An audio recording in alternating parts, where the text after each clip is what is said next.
बार श्री कृष्ण ने अर्जुन को गीता उपदेश दिया, उसी प्रकार उद्धव से उनके संवाद को उद्धव गीता कहा गया है।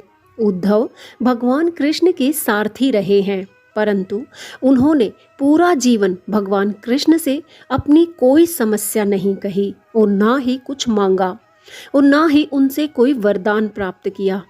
लेकिन जब श्री कृष्ण के जाने का समय हुआ तब उन्हें उद्धव की याद आती है। तब उद्धव को उन्होंने अपने पास बुलाया और कहा कि मेरे इस अवतार काल में बहुत से लोगों ने मुझसे बहुत से वरदान प्राप्त किए हैं, लेकिन तुमने कभी कुछ नहीं मांगा। मैं तुम्हें कुछ देना चाहता हूँ। लेकिन उद्धव ने कहा कि हे प्रभु, मुझे आपसे कुछ नहीं चाहिए, बस मेरे मन में उठ रही उन आशंकाओं को शांत करें जो आपसे ही संबंधित हैं।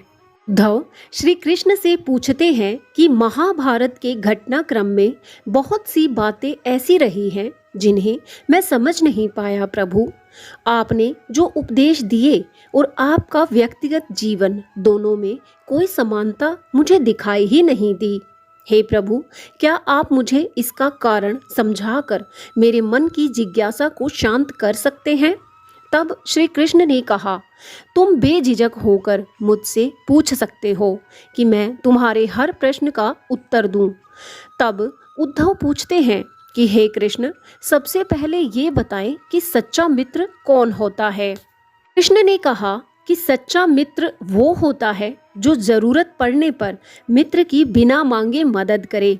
तब उद्धव ने कहा कि हे प्रभु, आप पांडवों के मित्र थे, वे आप पर पूरा विश्वास भी करते थे।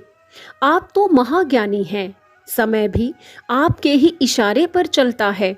लेकिन हे केशव, क्या आपने जो मित्रता की परिभाषा अभी बताई है, क्या आपने उसके अनुसार कार्य किया है?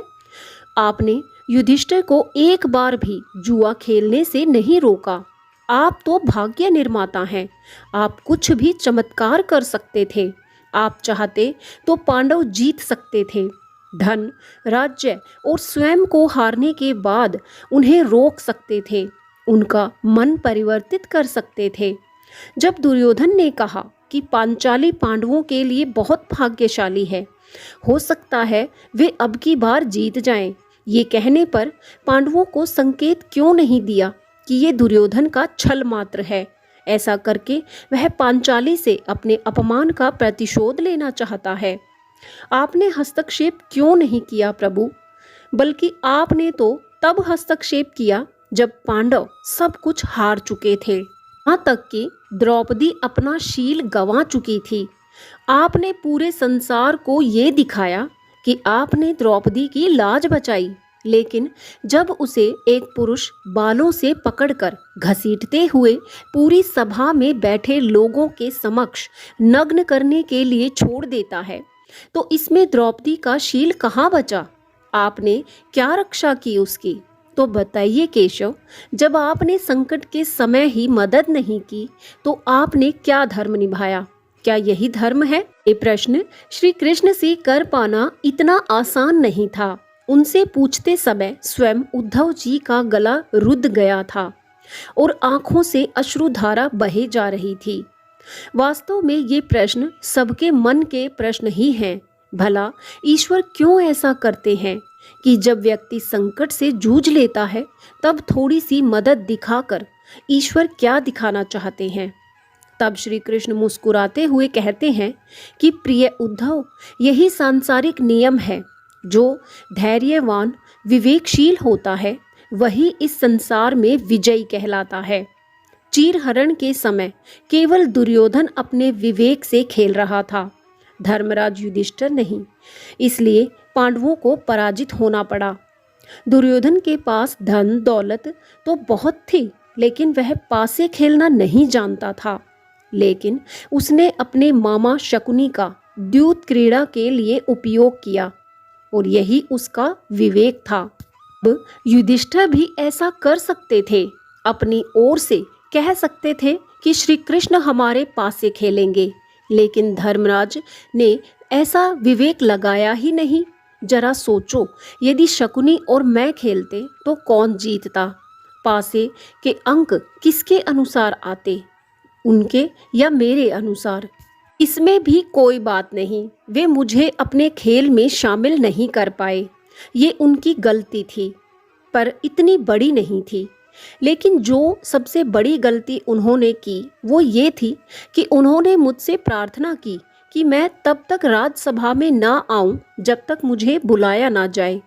वे नहीं चाहते थे कि मुझे पता चले कि वे जुआ खेल रहे हैं। बस यही उनका दुर्भाग्य बन गया। इस तरह पांडवों ने मुझे अपनी प्रार्थना से बांध दिया था और मैं चाहकर भी उनकी प्रार्थना ठुकरा ना सका। इसके बाद भी मैं कक्ष के बाहर ही उनकी प्रतीक्षा करता रहा कि कब वे मुझे बुलाएंगे। यहाँ तक कि भीम, अर्जुन, नकुल और सहदेव, इनके दिमाग भी काम करना बंद कर चुके थे। इन्होंने भी मुझे एक बार भी स्मरण नहीं किया, केवल दुर्योधन और अपने भाग्य को कोसते रहे। यहाँ तक कि दुशासन जब द्रौपदी को बालों से घसीटते हुए भरी सभा में आया तो द्रौपदी ने भी मुझे नहीं पुकारा, बल्कि अपने सामर्थ्य अनुसार लड़ती रही।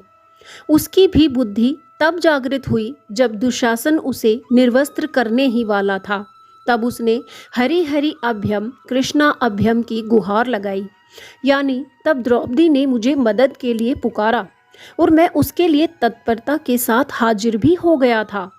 तब प्रिय उद्धव, अब इसमें भला मेरी क्या गलती है?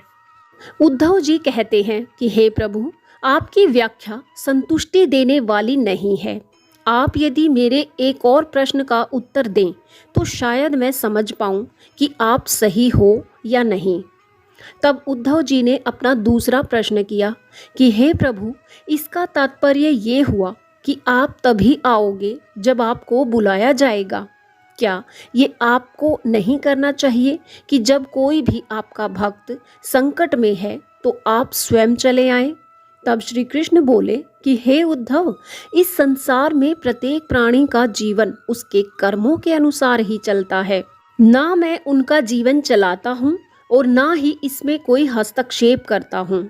मैं केवल साक्षी बनकर आपके द्वारा जो किया जा रहा है उसे देख भर सकता हूँ, और यही ईश्वर का धर्म है। तब उद्धव बोलते हैं कि प्रभु, इसका तात्पर्य तो ये हुआ कि आप केवल हमारे साक्षी बने रहेंगे और हम पाप करते रहेंगे। हम अपने सिर पर पाप की गठरी बांधते रहेंगे और उसे अपने सिर पर ढोते रहें। तब कृष्ण बोले, हे उद्धव, जरा ये सोचो कि जब तुम्हें ये अनुभव रहेगा कि मैं हर पल तुम्हारा साक्षी हूँ तो क्या तुम कोई अपराध कर सकोगे? मनुष्य ये भूल जाता है कि ईश्वर हमारे आसपास ही है। असलियत में वह तभी अपराध की ओर चलता है। धर्मराज युधिष्ठिर का भी ये मानना कि वह मेरी जानकारी के बिना जुआ खेल सकता है, उसकी सबसे बड़ी भूल थी। यदि वह ये स्मरण रखते कि मैं हर समय साक्षी रूप में उपस्थित हूँ तो क्या खेल का परिणाम कुछ और नहीं होता? तब उद्धव जी को उत्तर पाकर बहुत ज्यादा संतुष्टि हुई। वे मंत्र मुग्ध होकर श्री कृष्ण की प्रशंसा करने लगे। बोले कि हे केशव, आपने तो बहुत गहनता से सत्य के दर्शन करवा दिए।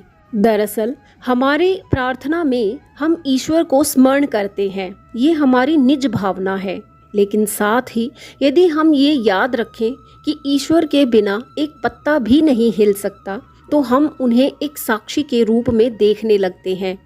गलत होना तब शुरू होता है हम इस बात को भूलकर अपनी ही धुन में लगे रहते हैं। इसलिए आगे से आप भी जीवन में हर समस्या से बचना चाहते हैं तो हमेशा याद रखें कि ईश्वर आपको देख रहे हैं। तभी आप कोई भी गलती करने से स्वयं को बचा सकेंगे। सच में उद्धव जी ने जो प्रश्न किए हैं वे हर आम इंसान के प्रश्न हैं। जो इनको गहनता से समझ गए होंगे वे अब शायद कभी दुखी नहीं होंगे। युधिष्ठिर का ईश्वर को भूल जाना ही उसकी सबसे बड़ी मूर्खता बनी और वह दुर्भाग्य की ओर चले गए। आप भी अपने मन में हमेशा गांठ बांध कर रखें कि ईश्वर की नज़र हमेशा आप पर है, फिर आप जीवन में सफल होंगे और ये निश्चित है। आपको ये वीडियो कैसा लगा और आपने इससे क्या सीखा, कमेंट बॉक्स में अपने विचार जरूर साझा करें और ऐसे ही ज्ञानवर्धक वीडियोस के लिए चैनल को अभी सब्सक्राइब करें। वीडियो अगर अच्छा लगा है तो वीडियो को लाइक शेयर जरूर कीजिएगा। जय श्री कृष्ण।